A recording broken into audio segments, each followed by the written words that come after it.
ज्योति कार्यक्रम में आपका स्वागत है। ओम शांति। सबसे बड़ी शक्ति सत्यता की शक्ति है, क्योंकि सत्य की सदा ही विजय होती है और सत्यता की शक्ति का अर्थ है ईश्वरीय शक्ति, क्योंकि ईश्वर ही सत्य है। कहा जाता है गॉड इज ट्रुथ और ट्रुथ इज गॉड, अर्थात परमात्मा की जो हमें प्राप्त होने वाली शक्ति है उनसे वो सत्य है। सत्यमेव जयते भी कहा जाता है। लेकिन सत्यता के साथ सभ्यता भी चाहिए। अगर सत्यता के साथ सभ्यता नहीं है तो सत्य होते हुए भी उसका जो प्रभाव है वो नहीं पड़ता है दूसरों पर। इसलिए कहा जाता है कि सत्य जो होता है वो तीर की तरह होता है। ट्रूथ्स आर लाइक एरोस, इतना वो तीखा होता है। उसको धारण करने के लिए सभ्यता की, बहुत ही नम्रता की बहुत आवश्यकता है। हमने देखा है कि कोर्ट कचहरी में जो सच्चे गवाह होते हैं वो जाते हैं और वो बिल्कुल ही कोर्ट की डेकोरम, उसकी सभ्यता को नहीं रखते, अकड़ के चलते हैं, तो जज के ऊपर ऐसा प्रभाव पड़ता है कि ये व्यक्ति अभिमानी है। तो सत्य के साथ निर्माणता भी चाहिए। तो वो उसको उसके ईगो को तोड़ने के लिए जज कई बार ऐसे ऐसे प्रश्न पूछना शुरू कर देता है जिससे उस गवाह को, सच्चे गवाह को थोड़ा ठेस भी महसूस होती है, क्योंकि जज चाहता है उसके सामने आ रहा है व्यक्ति तो कुछ नम्रता का व्यवहार करे, कुछ उसके मन में कुछ झुकना या कचहरी का सम्मान रखना हो। तो इसकी भेंट में एक बिल्कुल झूठा गवाह, जो बिल्कुल ही झूठा है, वो आप देखेंगे सभ्यता के आधार पर जज का दिल जीत लेता है। वो कोर्ट में जाएगा, माई बाप, हजूर, अन्नदाता झुक कर के बात करेगा, तो इससे जज के अंदर एक बहुत अच्छा प्रभाव पड़ता है। जबकि सच्चे वाला जो होता, अगर उसके साथ सभ्यता भी हो जाए तो सोने पर सुहागा हो जाता है। हम ये भी जानते हैं कि सत्य किस काल में, किस युग में एब्सोल्यूट ट्रुथ, संपूर्ण सत्य के रूप में हम उसका प्रयोग कर सकते हैं, क्योंकि सभी सच्चे होते हैं, वातावरण भी सच्चा होता है। कई लोग सच्चे लोगों को एक प्रकार से तर्क दे करके गलत साबित करने की कोशिश भी करते हैं आज के युग में। तो सच्चे व्यक्ति को अपने सत्य के असली मूल्य पर टिके रहना चाहिए। वो यही उदाहरण देते हैं कि मान लीजिए आपके सामने से एक गाय गुजर गई और उसके बाद एक कसाई गुजरा, तो कसाई ने आपसे पूछा, आपने गाय को जाते देखा है? अब वो लोग ये उम्मीद करते हैं कि आप ये कह दें कि हाँ देखा है, क्योंकि यही सत्य है। लेकिन उस समय आप जानते हैं कि गाय को बचाना है, इसलिए आप कहते हैं मैंने तो देखा नहीं, यहाँ से तो कोई गाय गुजरी ही नहीं। अब देखने में ये झूठ लगता है, वास्तव में ये सत्यता का पालन है। इसलिए सत्य के लिए हमें तर्क वितर्क में नहीं जाना चाहिए। सत्य स्वयं सिद्ध है। सत्य को परिस्थिति के अनुसार, समय के अनुसार हमें मोल्ड करके प्रयोग करना चाहिए। इसी को कहा जाता है सत्य के साथ सभ्यता। अब आप देखेंगे कि माहौल की भी बात होती है। जब सत्यता का युग है, सभी लोग सत्य बोलने वाले हैं, वहाँ तो सत्य स्वाभाविक तौर पे रहता ही है और फलीभूत होता है। लेकिन जब झूठ का युग आ जाता है, उसमें सत्य को बचा करके, बहुत बचा करके रखना पड़ता है। आप जानते हैं कि जैसे ऐसे देश हैं जैसे जिसको हम डेजर्ट कहते हैं, दुबई इत्यादि मिडिल ईस्ट में, बहुत गर्मी होती है, वहाँ वर्षा नहीं होती, पानी की किल्लत रहती है, तो वहाँ पर आप चाहें कि आप गुलाब के फूलों का बगीचा उगा लें तो बड़ा मुश्किल होता है। वहाँ ये जो कैक्टस होते हैं, कांटे, झाड़ियाँ इत्यादि, कांटों से बने हुए फूल वो आदि जो होते हैं वो खूब खिलते हैं, लेकिन अगर आपने गुलाब का या टेंडर फूलों का बगीचा लगाना हो, आप जानते हैं दुबई में उन्होंने एक लगाया हुआ है, लेकिन उसके लिए उनको माहौल क्रिएट करना पड़ता है, एयर कंडीशनिंग करनी पड़ती है, वैसा वातावरण रखना पड़ता है, तब वो ज़िंदा रह सकते हैं। वो एक थोड़े से टुकड़े में बनाए जाते हैं, लेकिन कांटे इत्यादि वहाँ आम उग जाते हैं। इसी प्रकार से सत्य की झूठ की दुनिया में अगर कोई व्यक्ति सत्य का पालन करना चाहता है तो उसको बहुत बचा करके रखना पड़ता है। जैसे आंधी तूफान में आपने किसी दिए को जगते हुए रहने देना है तो उसके इर्द गिर्द आपको कोई चिमनी लगानी पड़ती है। इसी तरह से मोटे रूप से आप देखेंगे कि दो मार्ग होते हैं, एक उतरने का और एक चढ़ने का, एक उत्थान का और एक पतन का। हमेशा उतरने का रास्ता आसान होता है। आप कार में जा रहे हैं, उतराई है तो आप अपना पेट्रोल भी बंद कर देते हैं, लेकिन चढ़ने का रास्ता मुश्किल होता है। इसी प्रकार से झूठ बोलना आसान होता है, सत्य बोलना मुश्किल होता है। हम एक और भी उदाहरण ले सकते हैं कि पैसा कमाई करना मुश्किल होता है। खर्च करना तो इतना इंसान होता है कि एक दिन शाम को जाकर आप अपनी सारी तनख्वाह ही खर्च कर सकते हैं। तो लोग धोखे में आकर के आसान रास्ता ले लेते हैं, लेकिन ये नहीं जानते कि ये मार्ग हमें उतराई की तरफ ले जाता है। फिर आज की झूठ की दुनिया में जब व्यक्ति झूठे हैं, जिनकी नीयत अच्छी नहीं है, जब वो आपस में मिलते हैं तो हर एक ये तो कोई जाहिर नहीं करना चाहता कि मैं झूठा हूँ या मैं फरेबी हूँ, तो वो बैठ कर के आपस में एग्रीमेंट करते हैं। जितने भी दुनिया में एग्रीमेंट बने हुए हैं देखने में बहुत सुंदर होंगे, उनकी 90% भाषा तो ऐसी लगेगी जैसे बिल्कुल ही एक दूसरे के हितैषी हैं, समाज के हितैषी हैं, कल्याण के भाव से बात कर रहे हैं।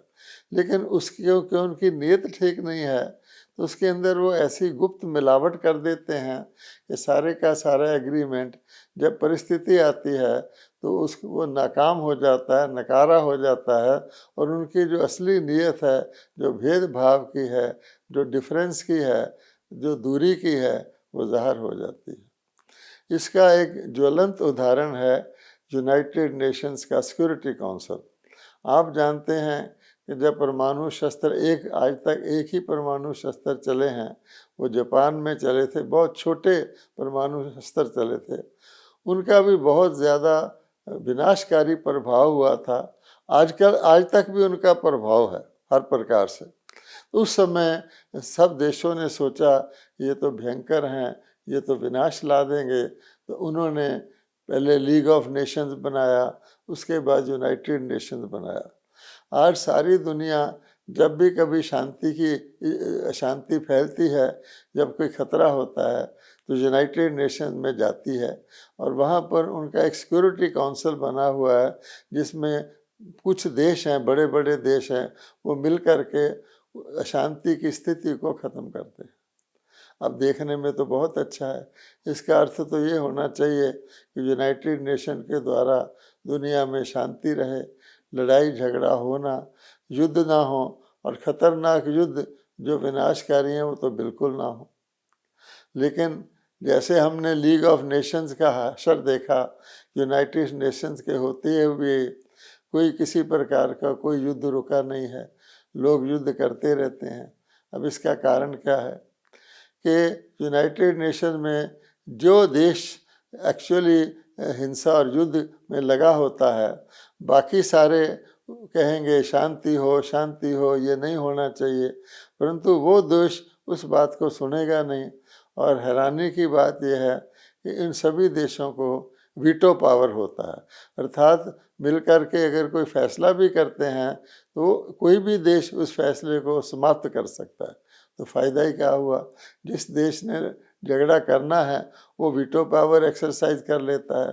दूसरे समय पर अवसर पर कोई दूसरा देश झगड़ा कर रहा होता है तो बाकी सब शांति शांति पुकारते हैं, शांति के रेजोल्यूशन पास करते हैं, लेकिन वो उसको वीटो कर देता है। तो ये अगर नीयत व्यक्ति की खराब हो तो आप देखेंगे कि कुछ भी नहीं हो सकता है। लेकिन ये भी हम सबको जानना चाहिए कि जो झूठ होता है, झूठ के पाँव नहीं होते।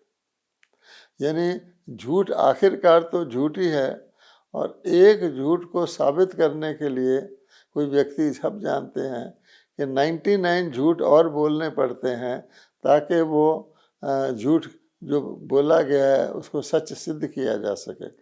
जबकि सत्य के लिए सब जानते हैं कि सत्य स्वयं शुद्ध होता है, सत्य वाले को किसी का डर नहीं होता, क्योंकि सत्य प्रकट हो जाता अपने आप, उसके लिए कोई दलील या वकील करने की आवश्यकता नहीं होती। अब आप देखेंगे कि अगर ऐसा होता कि झूठ सचमुच काम आ जाता तो क्या होता कि आप देखेंगे झूठ की दुनिया है आज। सब लोग अपने ढंग से सत्य के रूप में झूठ बोल रहे हैं। झूठ बोलने वाला हमेशा यही कहता है, मैं जो कह रहा हूँ बिल्कुल सच कह रहा हूँ। अब उसको सच कहने की ज़रूरत ही नहीं अगर वो सच कह रहा है। आप देखते हैं दुनिया भर में शपथ ली जाती है बड़ी बड़ी पद धारण करने के लिए, कोर्ट कचहरी में भी शपथ ली जाती है, मैं जो कुछ कहूँगा सच सच कहूँगा। अब आप देखिए कोर्ट में दो तरह की विटनेस होती हैं। सच वाला भी कसम खा रहा है मैं जो कुछ कहूँगा सच कहूँगा, और झूठा गवाह भी कसम खा रहा है मैं जो कुछ कहूँगा सच कहूँगा। बड़ी बड़ी पार्लियामेंट्स, बड़ी बड़ी असेंबली, बड़ी बड़ी पोजीशंस, चाहे वो चीफ जस्टिस की पोजीशन हो, चाहे वो राष्ट्रपति की हो, सारे मेंबर्स ऑफ असेंबली शपथ लेते हैं। अब उस शपथ तो ले लेते हैं, लेकिन उसका पालन कैसे करते हैं? जैसा जैसा किसी का एजेंडा होता है, जैसे जैसे किसी की पार्टी होती है, जैसा उसकी टोटल पार्टी वाले उसको कहते हैं उसी तरह करता है। इसलिए शपथ भी एक प्रकार से झूठी सिद्ध हो जाती है। तो अगर आप कहें कि जो कुछ हम कह रहे हैं ये तो अपील नहीं करता, आज की दुनिया में लागू नहीं होता, लेकिन आप देखिए कि नतीजा क्या है। नतीजा ये होता है कि व्यक्ति झूठ से, असत्य से जो भी कर्म होता है वो विकर्म हो जाता है, जो भी बोल होता है वो भी हानिकारक हो जाता है। जिस प्रकार का भी संकल्प करते हैं वो देखने में कितना भी अच्छा हो, अंदर से नुकसानकारक होता है। और कलयुग में तो आप जानते ही हैं हर चीज़ का पैकिंग बहुत अच्छा होगा, बाहर लिखा होगा फार्म फ्रेश टोमेटो, और उसके अंदर जो बनाई हुई चीज़ होगी वो कैसी होती है सब जानते हैं, लेकिन बाहर बहुत अच्छा सुंदर फोटो ताज़ा टमाटर का लगा होगा। तो ये सब हर बात पर यहाँ पर लागू होती है। तो नतीजा क्या होता है कि झूठ के कारण से विकर्म होते हैं, और विकर्म को छुपाने के लिए व्यर्थ कर्म होते हैं, और ये व्यक्ति भी कर रहे हैं, पूरा समाज भी कर रहा है, सारा विश्व भी कर रहा है। अब देखिए उसका फल क्या है। कर्म का फल तो अवश्य मिलता है, कोई मनुष्य कुछ भी कर ले, लेकिन कर्म का फल मिलना अवश्यम भावी है। तो आप देखेंगे आज के युग में ग्राउंड रियलिटी क्या है कि व्यक्तिगत जीवन में भी मनुष्य दुखी हैं, अशांत हैं, चिंतित हैं, और सारे विश्व के रूप में भी आप देखेंगे दुख अशांति है। भगवान इस दुनिया को दुख धाम का नाम देते हैं। यद्यपि धाम तो अच्छी चीज़ के लिए कहा जाता है, लेकिन सचमुच इस दुनिया में दुख ही दुख है, और लोग इसको दूर करने के लिए ऊपर ऊपर के कारण देखते हैं। इस कारण से दुख है, किसी को सांप ने काट लिया इसलिए दुख है, कोई बस के नीचे आ गया इसलिए दुख है, कोई रोग फैल गया, लेकिन ये तो ऊपर के निमित्त कारण है। लेकिन असली कारण तो ये है कि मनुष्यों को अपने कर्मों का फल भोगना ही है, तो किसी न किसी रूप से दुख आ जाएगा। इसी प्रकार से दुख से छूटने के लिए जो भी आज की मानवता उपचार करती है, जो भी उपाय करती है, रिलीफ के प्रबंध करती है, वो भी फिर बाहर बाहर के ही होते हैं, क्योंकि वो बाहर का ही कारण देखते हैं, बाहर का ही निवारण कर देते हैं। किसी व्यक्ति को भीषण रोग हो जाता है, वो उसका निवारण के लिए अस्पताल खोल देते हैं, लेकिन जो मूल कॉज है, जिस कारण से उस व्यक्ति को रोग हुआ, वो उसके गलत कर्म हैं, असत्यता है, वो नहीं समझते। इसलिए वो एक रोग को ठीक भी कर देते हैं, क्योंकि ये दुनिया तो कर्म क्षेत्र है, जो कर्म करोगे उसका फल मिलेगा। लेकिन रोगी तो ठीक नहीं होता, वो किसी और रूप से रोग आ जाता है।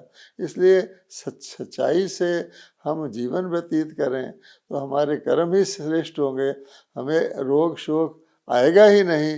ये बात लोग नहीं समझते हैं। इसलिए आप कहेंगे ऐसी दुनिया अगर सारी ऐसी हो गई है तो फिर ये दुनिया चल कैसे रही है, क्योंकि ये भी एक नियम है कि बिल्कुल खराब दुनिया हो जाए, सब खराब हो जाए, उसका विनाश हो जाता है। जब पाप का घड़ा भरता है, कहते हैं भरकर फूटता है। तो इसके लिए आप देखेंगे आज की दुनिया में भी कई देश धनवान नजर आते हैं, जैसे मान लो अमेरिका का उदाहरण ले लेते हैं, और ऐसे ही हर देश में कुछ व्यक्ति धनवान या साधन संपन्न नजर आते हैं। उसका क्या कारण है? अगर ये दुख की दुनिया है, दुख धाम है, तो भगवान ने ये भी समझाया है कि देखो, परम धाम से नई आत्माएं उतरती ही रहती हैं। जैसे वृक्ष जो होता है बड़ा भी हो जाता है, उसमें नए पत्ते निकलते ही रहते हैं जब तक उसकी आयु है। तो वो जो नई आत्माएं होती हैं वो सत्यवादी होती हैं, क्योंकि ऊपर से उतरती हैं, वो पवित्र होती हैं। तो वो इस दुनिया को एक प्रकार से जीवन प्रदान करें। दुख की दुनिया में भी अगर कोई सहारा है तो उन आत्माओं की जो प्रारब्ध है वो उसका सहारा है। जैसे एक परिवार भी होता है, उसमें सब बुजुर्ग हो जाते हैं, फिर एक छोटा बच्चा पैदा होता है, तो छोटा बच्चा परिवार में रौनक ले आता है। लेकिन अंततोगत्वा जब सभी आत्माएं परम धाम से आ जाती हैं और सारी की सारी ही सत्यता का रास्ता छोड़ देती हैं, तो फिर हम जानते हैं महाभारी महाविनाश हो जाता है, क्योंकि पाप आत्माओं के बोझ से फिर दुनिया सहन नहीं कर सकती। और आपकी स्थिति में आप देख सकते हैं ये विश्व कहाँ पर पहुँचा हुआ है। विश्व के अंदर कितनी प्रकार की पतित आत्माएं, पाप आपदाएं आत्माएं हैं, अनाचारी हैं, दुराचारी हैं, अत्याचारी हैं, सब कुछ हैं।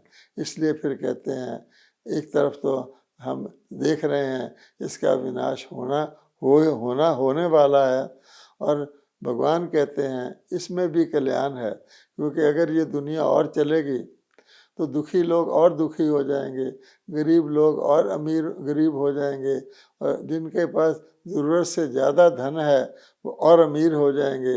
इसलिए भगवान गीता के में कहा हुआ भगवान ने, जब ऐसी परिस्थिति आ जाती है तो मैं परमात्मा आकर के इस दुनिया में पुनः सत्य की पुनर्स्थापना करता हूँ और झूठ का विनाश करता हूँ। ये बहुत महत्वपूर्ण शब्द हैं भगवत गीता के, कि जब जब धर्म की अर्थात धारणाओं की, सत्यता की गिलानी हो जाती है, पाप का घड़ा भर जाता है, अधर्म फैल जाता है और साथ झूठ ही झूठ हो जाता है, तब मैं परमात्मा आके झूठ का समाप्ति और सत्य की पुनर्स्थापना करता हूँ। तो इसलिए आज की परिस्थिति में जो बातचीत हम कर रहे हैं वो और भी महत्वपूर्ण हो जाती है। अब आज के जो लोग हैं, जो पतित लोग हैं, जो पापी लोग हैं, जो ये समझते हम सारा कुछ उपाय कर रहे हैं, तो और कौन सा उपाय भगवान करेगा, उनकी जानकारी के लिए भगवान कहते हैं कि मैं ही सत्य हूँ, गॉड इज ट्रुथ। तो जिसका संग किया जाता है उसका रंग अवश्य चढ़ जाता है। आप झूठों के साथ बैठेंगे, आप में भी झूठ आ जाएगा। तो भगवान कहते हैं संग का रंग चढ़ता है और सत्संग मशहूर है।